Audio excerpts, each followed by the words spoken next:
Fala pessoal, tudo bem? Sejam todos bem-vindos a mais um podcast da Sucesso. Hoje diretamente do Seminário Executivo de Bento 2024.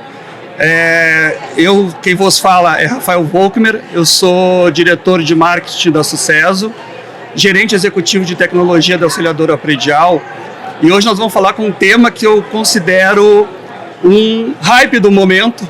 Se não for maior que IA, está próximo disso. Nós vamos falar sobre cibersegurança no mundo conectado. E quem nunca teve um amigo que teve uma conta hackeada, né, sua conta social, ou uma empresa que simplesmente foi invadida? E para isso, nós trouxemos um pessoal de peso aqui para falar sobre esse assunto. Alguns aqui eu sei que chegaram nesse mundo de tecnologia, o mundo era uma selva.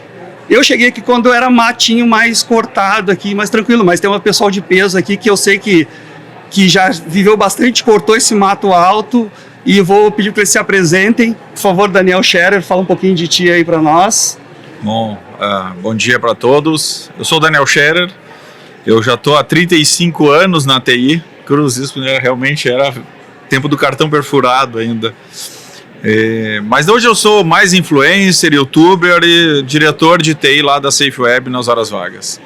E realmente a segurança da informação acho que está num momento de hype, de várias siglas em inglês novas que ninguém entende só para vender mais e custar mais caro, mas a gente realmente precisa ver a segurança como uma estratégia, né? Menos produtos, mais estratégia, senão as empresas não vão suportar esse novo negócio que é ser um hacker, né? Então hoje o dinheiro está ali e são a previsão de alguns trilhões aí para os próximos anos em ataques cibernéticos.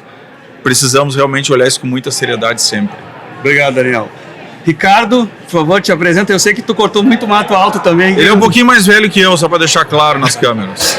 Só um pouquinho mais. Gente, bom dia. Meu nome é Ricardo. Eu atualmente sou head de TI do Grupo IMEC. O Grupo IMEC é uma rede de supermercados e, de fato, assim como o Daniel, a gente iniciou nossa carreira na época do cartão perfurado ou muito próximo disso. E desde lá a evolução tecnológica é um negócio assim absurdo. E sempre eu digo que a nossa área de tecnologia, são ondas que acontecem. E a gente atualmente está vivendo a onda do IA generativa, tudo, mas não menos importante que isso, aliás, muito mais importante a parte de segurança da informação.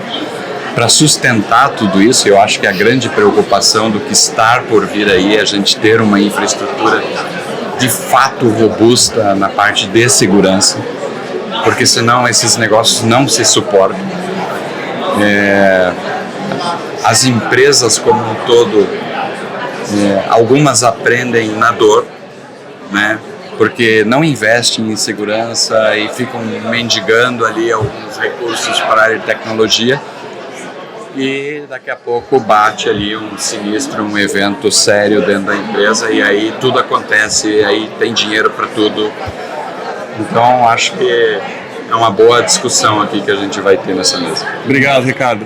Gabriel, te apresenta aí nosso parceiro nesse momento de debate aí. Teu mato era alto quando tu chegou. Legal, na tecnologia, ou já estava cortando grama? Não era tão alto assim, cara. Eu me chamo Gabriel Wurster. Eu sempre atuei desse lado da força, né? Então eu nunca trabalhei no cliente final.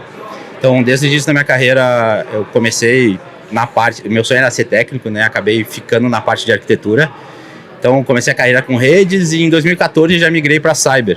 Então, minha carreira, assim, técnica e a nível de arquitetura consultiva, sempre foi rede e cyber, que sempre andou de mão dada, né? Porque cyber nasceu da camada 8 ali, da camada 7, né? O 8 é o nosso famoso usuário. Mas eu cheguei no mato mais ralinho, cara. Eu tenho 15 de carreira, né? Então já surfei uma onda que a TI já tinha um caminho, uma rodovia bem asfaltada para nós, para a gente ir trabalhar mais. Acompanhei essa grande dificuldade, né? Que, ao meu ver, começou em 17, sobre cyber, que foi o grande boom, assim, no mundo de cyber, 17... e aí 18, e aí 18 e 19 com o que aconteceu com pandemia, etc. A transformação digital foi insana, e acho que tão importante quanto IA, sim, e tão importante quanto todas as pautas, não só de nós da TI, mas de negócio, é cyber. Então já surfei uma onda um pouquinho mais fácil, mas é muito difícil mesmo assim, porque é difícil mesmo quando as pessoas buscam alguém consultivo, né? A gente acaba se preparando para isso, né? Como ética ou como pessoas que estão ali mostrando quais são as novas tendências, o que fazer para o negócio. A diferença de o que é preço, né? E o que é valor, né? Então, cara, isso aqui não é custo, isso aqui é valor. Por que isso? Qual é o teu negócio? É digital, não é? Então essa é um pouco da dificuldade que a gente trabalha no dia a dia aí. E é isso que a gente faz já há algum tempinho. Legal, Você que é o mediador, deixa eu só me meter aqui.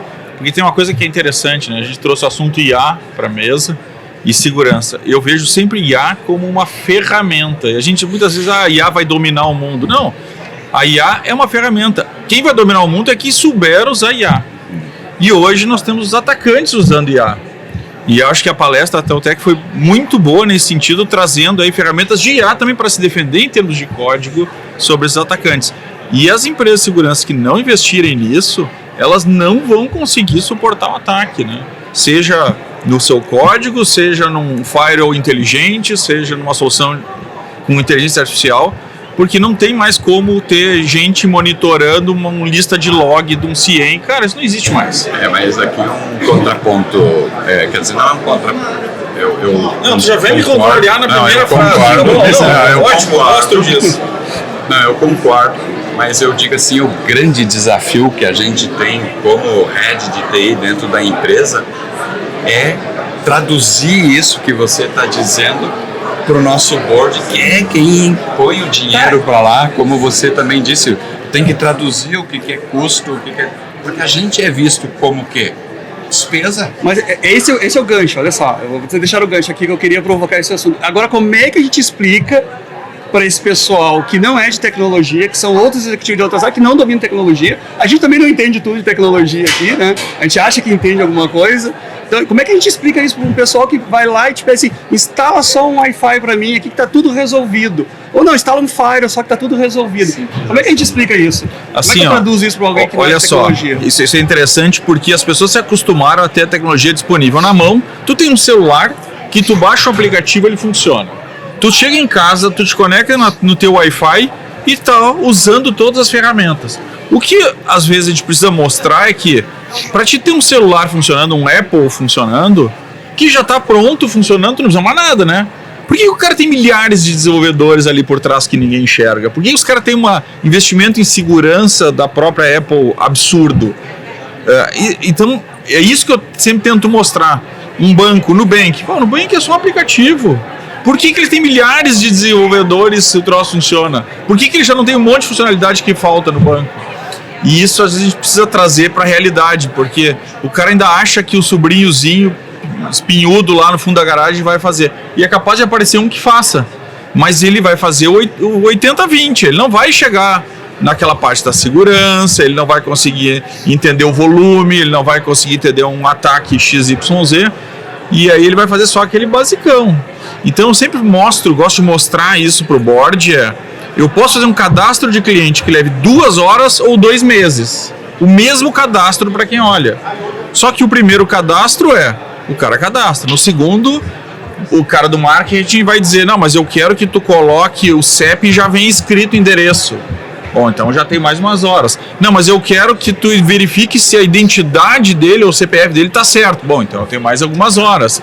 Não, mas eu quero a fotografia. Bom, então é mais algumas horas. Eu quero um log. Bom, e aí tu começa a criar uma complexidade que já o mesmo cadastro tem custos de tempo e dinheiro bem diferentes. Mas eu, voltando aqui para a tua questão aqui de como é que a gente mostra isso pro board, né? Eu digo assim, eu acho que esse é o nosso papel.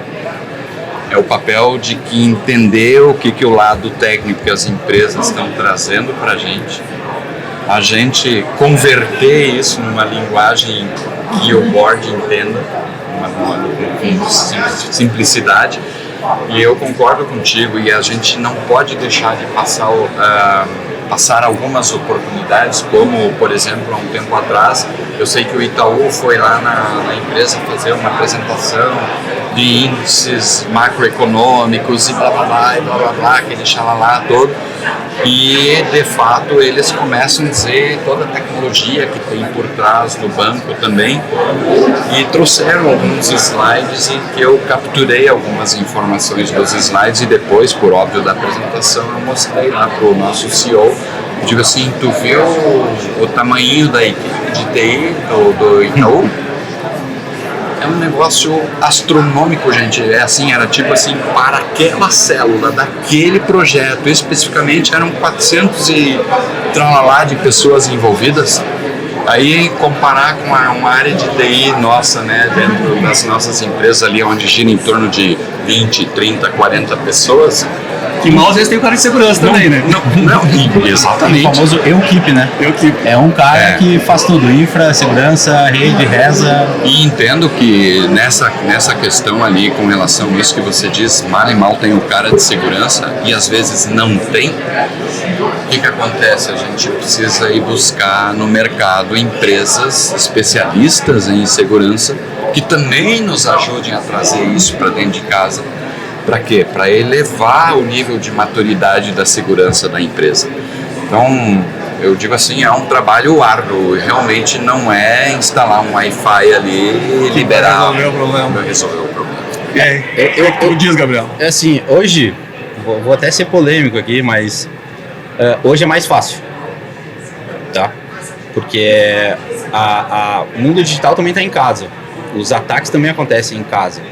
Então, e a gente vê empresários cada vez mais engajados com o tema, porque também é pauta de ONU, são guerras cibernéticas. Hoje a gente fala de tecnologia de uma forma diferente, né? Normalmente até brinco com meus amigos, e eu tenho amigos desde advogados, cirurgiões, a todas as profissões que a gente pode imaginar, assim, próximas.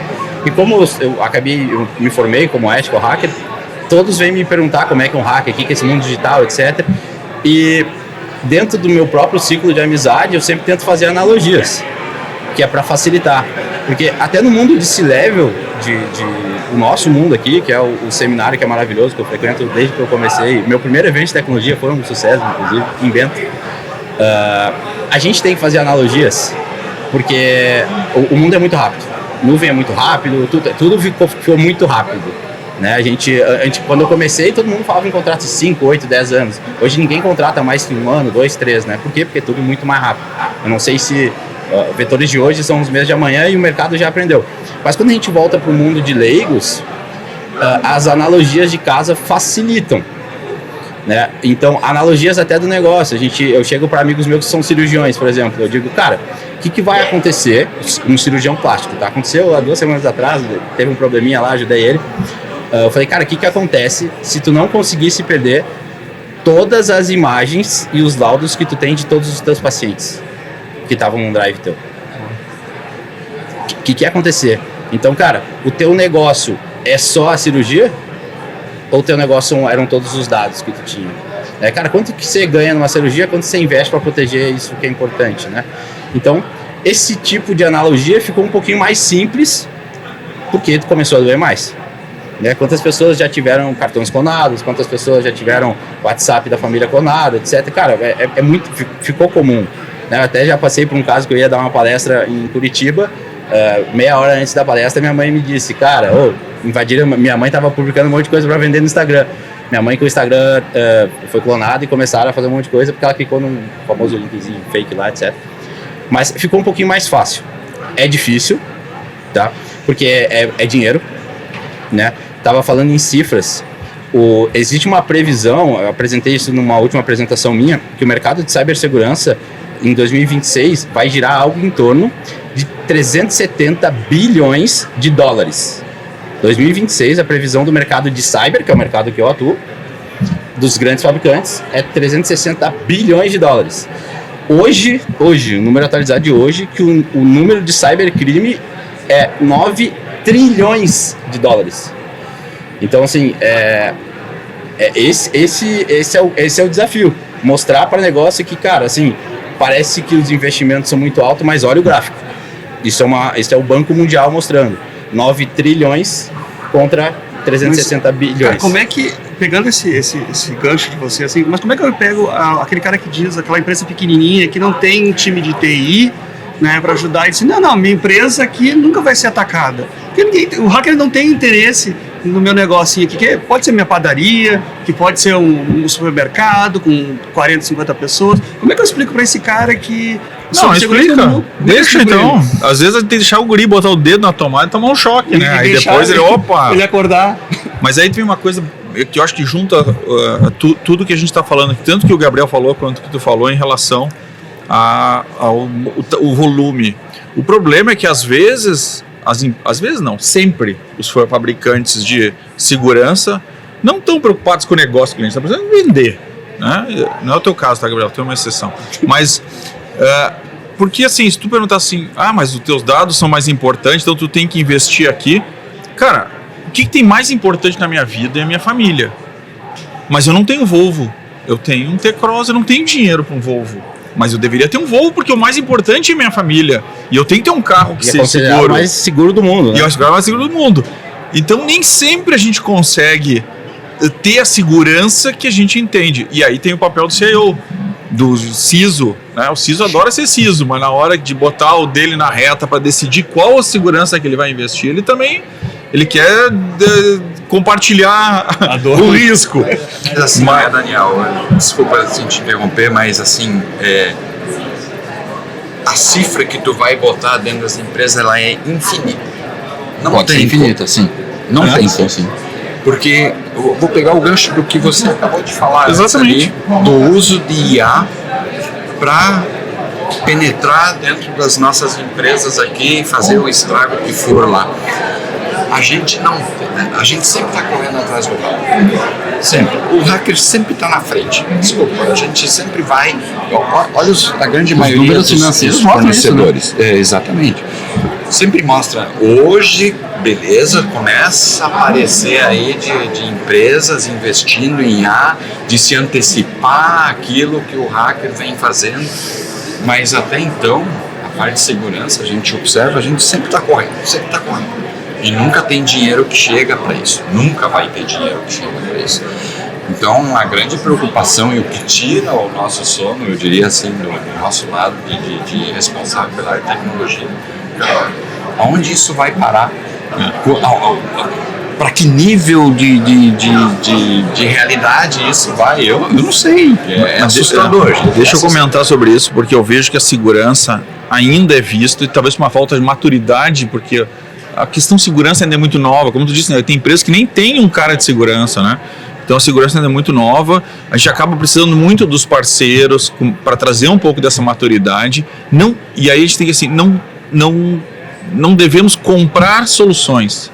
Nós devemos ter uma estratégia de segurança. Eu sou chato nisso, porque, cara, tu tem que entender todo o contexto. Não adianta ficar, tem esse probleminha, compra uma solução. Tem esse probleminha, compra uma solução. Porque depois que tu compra essa, o fabricante vai vender uma outra camada. Então antes ele era o antivírus, depois virou EDR, depois virou XDR, depois virou MDR, e assim, botar mais uma letrinha, um nome inglês e cobrar o dobro. Cara, se tu não pensou numa estratégia consolidada, tu vai ter furos nessa segurança, tu vai ter que comprar mais produtos, e é difícil. E eu acho que nesse ponto aí, vocês trazem uma solução bem importante, que é onde é um dos furos que a maioria das empresas tem, que é o código desenvolvido em casa. Como é que eu defendo? O que é IA? Exatamente. O que é uma aplicação? Ambos são código. Ambos são códigos, sem dúvida. Código. E é complexo, né? Respondendo as duas perguntas. A primeira, cara, eu tenho uma opinião sobre cibersegurança, assim como o mundo financeiro. Como a gente está indo para o mundo digital, ninguém mais... Cara, é louco quem falar que o mundo não é digital. Tinha que ser pauta de estudo em faculdades, independente de qual, e também a nível básico das pessoas. Porque hoje as crianças, cara, tem uma filha de 5 anos que o que ela faz com um tablet, computador, etc. Ela chega em casa falando, Alexa, sabe? É outro mundo. Você tá muito mais conectado do que tu era quando criança. Ninguém tira isso deles, né? De ninguém, do mundo não se tira mais. Então, isso teria que ser pauta. É difícil, porque mesmo nós que somos uma empresa que só trabalhamos com isso, com consultoria, e que temos excelentes profissionais, cara, a gente não acha recurso. A gente não acha recurso. Quando a gente olha para a TI, que já tem um gap gigantesco de desenvolvedores, que é para negócio, a área de cyber ainda é mais complexa. Porque desenvolver agora é fácil, porque a IA desenvolve. Né? Então, isso teria que ser tratado como um tema um pouquinho mais amplo para a gente conseguir, principalmente olhando para o futuro, né? Dar o tamanho que ele precisa. Por que a gente traz o tema de código? Porque essa é uma analogia. IA é código. Né? Quem está produzindo coisas maliciosas é IA. Então, código a gente trata com código. Né? Então, é um ponto que a gente está investindo bastante. E cara, a gente fala muito sobre estratégia de cyber, sim. E também não só estratégia de cyber. Porque a gente fala muito assim, cara, vou fazer um orçamento. Eu não defendo o orçamento de cibersegurança. Como assim, Gabriel? Você é louco? Não, cara, eu acho que cibersegurança, mesmo a nível financeiro, é tratado como uma estratégia. Porque você não pode se prevenir daquilo que você não conhece.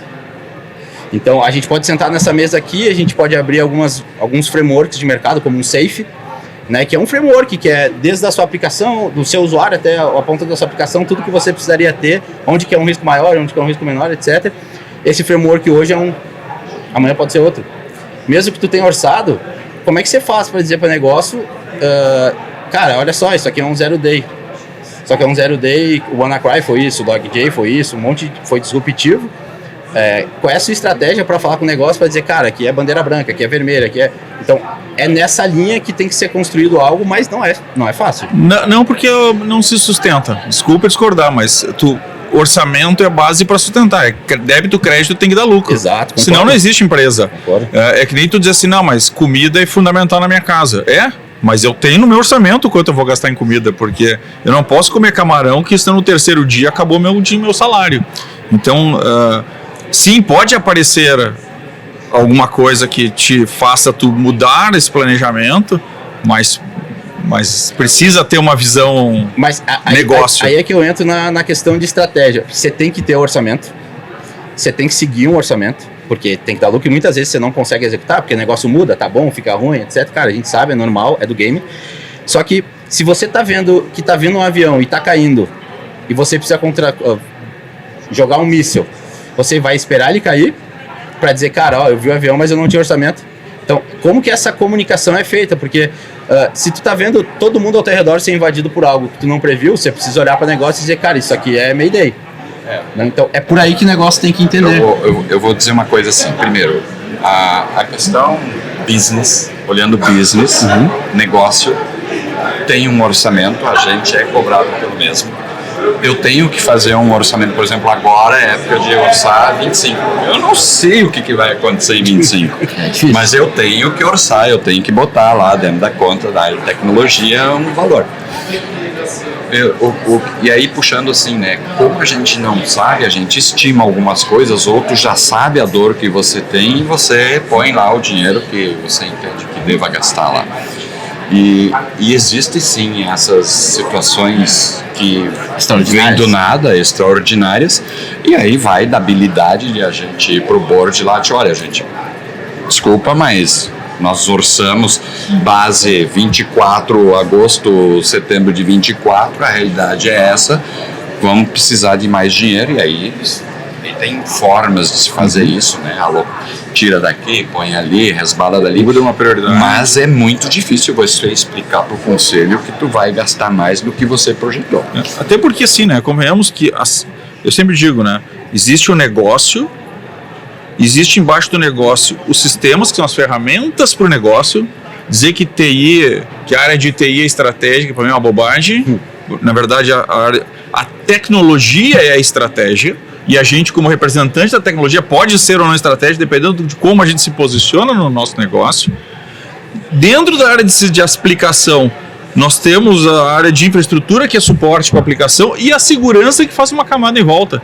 Então, eu nunca posso ter que a segurança seja um ofensor para o meu negócio, porque, na verdade, o negócio é que é a questão. Não é o core, né? A tecnologia não é o core da empresa. Então, se a segurança custa mais caro que o negócio, então fecha o negócio. Sabe Simples assim. Quando a gente olha para os frameworks, E, cara, isso, a nível executivo, eu acho isso muito importante. E tem muita gente que acha que é bobinho, mas não vê o valor nisso.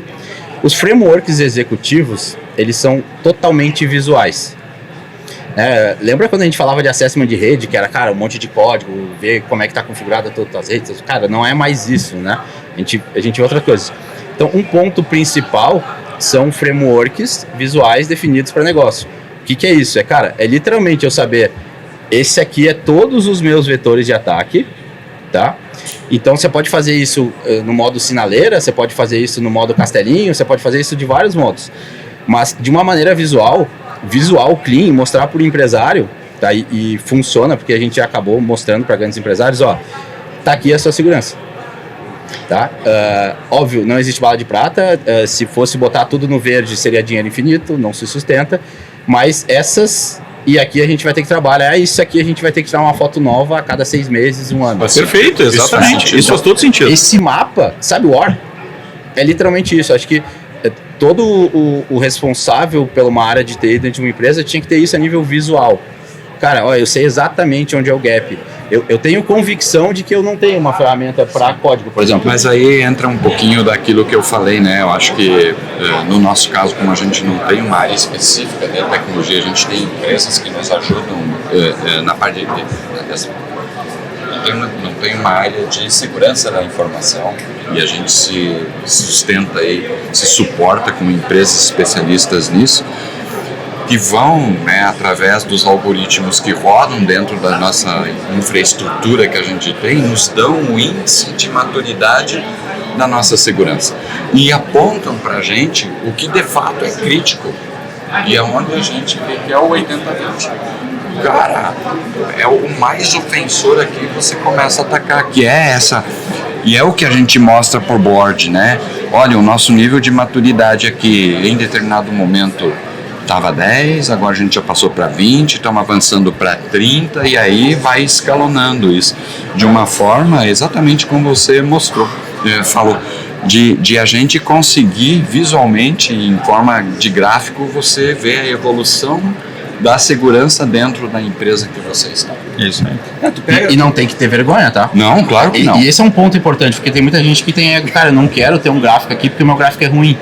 Não, cara, você tem que ter, porque esse é o risco. Não, sem dúvida nenhuma. Você tem que saber onde você está exposto. Tu tocou num ponto, Gabriel, que eu falo muito sobre isso. Tem framework, você pega Syscontrol da vida e tal, tu leva... Gosto muito do Safe, tá? Que é bem fácil. Exatamente, e tu leva pro board da empresa. Só que aí não tem que ter o ego nesse momento. Tu tem que ter a humildade de mostrar que... E às vezes a empresa não quer trocar nem a senha, botar complexidade de senha, porque atrapalha o negócio. E atrapalha mesmo. A senha com 17 caracteres especiais, toda aquela história. Óbvio, tu tem que lembrar 10 vezes a senha para trocar todo santo mês, mas se tu começar a mostrar o framework, mostrar que o teu nível de maturidade está baixo, começar a levantar esse nível de maturidade aos poucos, talvez com o teu processo interno, com uma cultura, mas como é que tu mostra isso?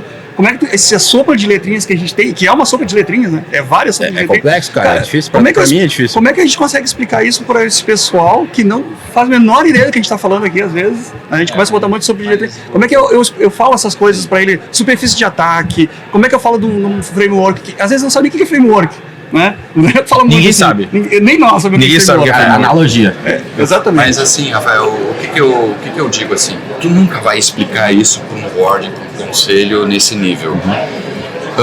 Por si só, e eu acho que o que você falou ali, Gabriel, o que você falou hoje está mais fácil, realmente está mais fácil explicar para o board a parte de segurança. Por quê? Porque não tem um conselheiro, um dono de empresa que não teve o colega do lado já com alguma situação crítica. Sempre educa, né? Isso é falta de empresário já, né? Dos grandes empresários. E outro dia a presidente do conselho me manda uma mensagem, olha aqui a empresa tal, que é o dono da empresa, botou no nosso grupo aqui do C-Level lá, que foi atacado e está com um problemão, e aí ela já se preocupa, né, com a parte de segurança. Então, como eu entendo que está um pouco mais fácil, e nós não vamos fazer essa sopa de letrinha lá pro board. É só dizer que nós precisamos de dinheiro, claro, né? bem explicadinho ali daquilo que você realmente está precisando, por exemplo, pedir dinheiro para cofre de senha, explicar o que é um cofre de senha, não vai entender. Mas você vai dizer, olha, um produto que protege a senha, que daí vai dificultar lá para o hacker, blá blá blá. Resolveu o problema. Eu não preciso entrar na sopa de letrinha, mas eu tenho que, de novo, como eu falei antes, traduzir para uma linguagem que fica fácil para o cara entender. E assim a gente vai conseguindo evoluir nessa parte de segurança. A segurança são camadas, né? E a gente precisa ter, às vezes, vai ter que selecionar quais as camadas que a gente vai ter verba para fazer, né? Isso, claro, todos nós gostaríamos de fazer todas as camadas possíveis, mas é inviável. Então, maior risco, seguindo um framework, onde é que eu tenho mais vulnerabilidade, fecho essa vulnerabilidade. E aí a gente vai nos tornando mais seguro do que o vizinho do lado, né? É mais ou menos assim. Eu vou correr mais que o outro, pro leão pegar o outro. Né? Exatamente, então, mas aí a gente entra naquilo que tu falou, que para mim é a questão da conscientização. E aí a gente tem uma dor, porque você que está assistindo, acha que conscientização é fazer um phishing e botar um vídeo cagado no fim quando o cara cai no phishing, não sabe o que é conscientização. Conscientização é trazer o cara para o cara entender o porquê que uma senha de 8 dígitos não serve. Isso tem que explicar para o cara. Daí o cara não vai se importar de fazer uma senha complexa de 14 dígitos. O cara tem que saber por que ele tem que trocar a senha. Vai na Deep Web, pega lá a senha dele vazada e mostra para todo mundo.